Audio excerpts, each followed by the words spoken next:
Available in different sizes. Square, turn over, flip under, this side up, fragile. I used to love playing with boxes as a child.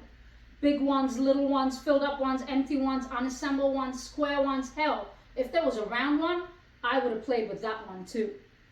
My mom used to yell at me all the time because of how tiny I was. Not much has changed.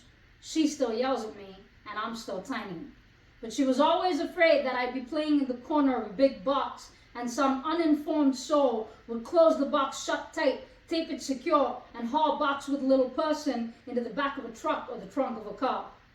I always loved the corners of boxes, how well they fit into each other, tightly holding on, knowing fully well that if they let go, the whole world inside them would fall apart. Worlds that were sometimes trash and unwantables, but more often than not, worlds that were words of love and life, fragments of childhood and smelly toys, pieces of memory living on owing to the thoughtful mind that kept them safe. As I grew older, the boxes grew smaller, narrower, one size fits all. They maintained their shape though, square, not round, no room for movement, no room for change, for difference, just square, producing one mold after the other, twins, clones. The boxes I now played with were no longer fun. How could they be? They weren't even made of cardboard anymore. I fought every box I was pushed into with a vicious might. I did not want to play anymore. The boxes I used to love as a child had friendly, happy signs on them. They said books, music, kitchen, puppy, but these boxes, they had names that sounded like the ones I gave to monsters underneath my bed.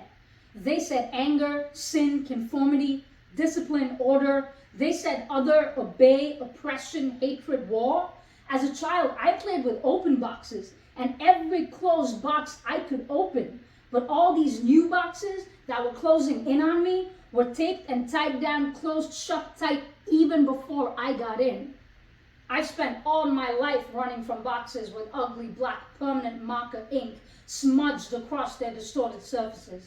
Sometimes I raise my fist, bruised with questions and screaming thoughts, thoughts that sound like white noise when they collide against each other, thoughts that slam back and forth inside my shell like once they've been born, only want to get out. Sometimes I've stood alone against those boxes.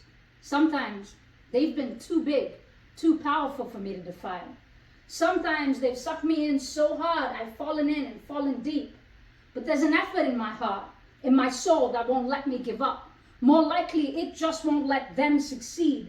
So with sweating bones and blood-fest fingernails, I crawl out of every corner that locks me in. And when I reach the top locked in, I break out with all of myself, with my difference, my resistance, my strength, and my peace. My mom always knew I was different, I guess. That's why she kept me away from those boxes as a child. Not because I was small, because she knew boxes are square, not round.